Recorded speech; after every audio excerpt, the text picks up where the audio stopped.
জানাচ্ছি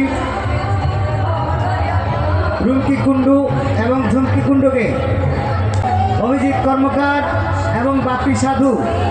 তাই সকলে একবার বলুন, নিতায় গৌরে প্রেমানন্দে হরি বল হরি বল হরি বল।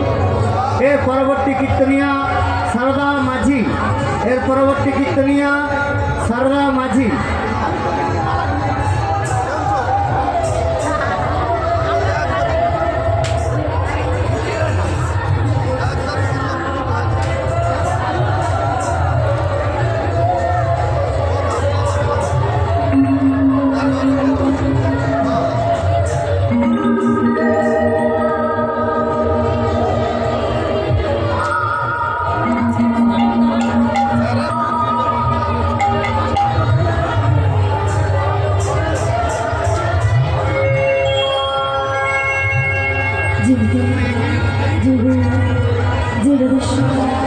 হরে কৃষ্ণ।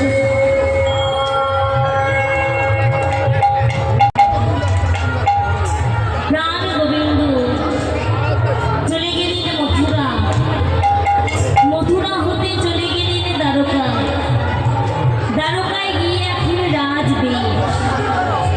আগে ভগবানের হাতে থাকতো মোহরমুরলী, এখন তার পরিবর্তে হয়েছে রাজনগর। আগে ভগবানের মাথায় থাকতো মোহরচূড়া, এখন তার পরিবর্তে হয়েছে স্বর্ণ। কারণ কি? কারণ হলো এই যে তিনি এখন দ্বারকার রাজা, রাজ সিংহাসনে তিনি বসে আছেন।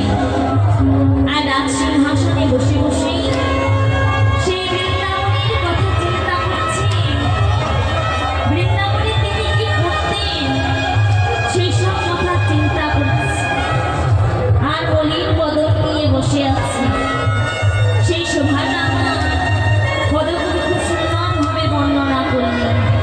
দেখো দেখো বসি রত্ন সিংহাসনে, কি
রাধারানী কাঁদতে কাঁদতে বলছে, সখী